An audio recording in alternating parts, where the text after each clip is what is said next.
Patay sa pananaksak ang isang lalaki sa Rizal. Ang sandatang ginamit ng mga suspect, barbecue stick. Nasa frontline na balitang yan si Ian Suyu.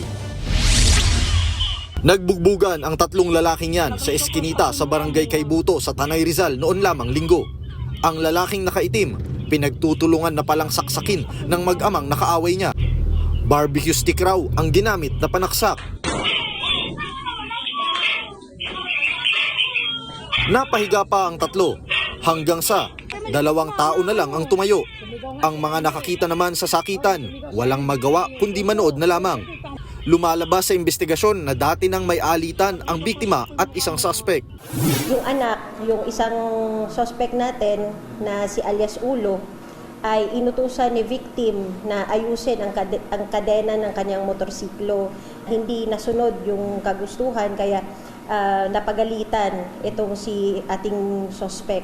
February 1, nagkita itong si ama ng suspect natin. Nagkaroon sila ng diskusyon at kung saan ay sinaksak naman, naunang sumaksak itong biktima natin. Agad na isinugod sa ospital ang biktimang si Joel, subalit agad rin itong idineklarang dead on arrival dahil sa dami ng tinamong saksak. Agad namang tumakas ang mag-amang suspect. Nagtamo rin sila ng mga sugat sa katawan. Kalaunan, naaresto sa isang ospital sa katabing bayan ang tatay na suspect na si alias Jojo. Habang sa Pililya naman nadakip ang anak niyang si alias Ulo. Sinubukan naming kunin ang panig ng mag-amang suspect pero tumanggi na lang silang magsalita. Pareho nang nasa kustodiya ng Tanay PNP ang mga suspect na mahaharap sa reklamong murder. Nagbabalita mula sa frontline, Ian Suyu, News 5.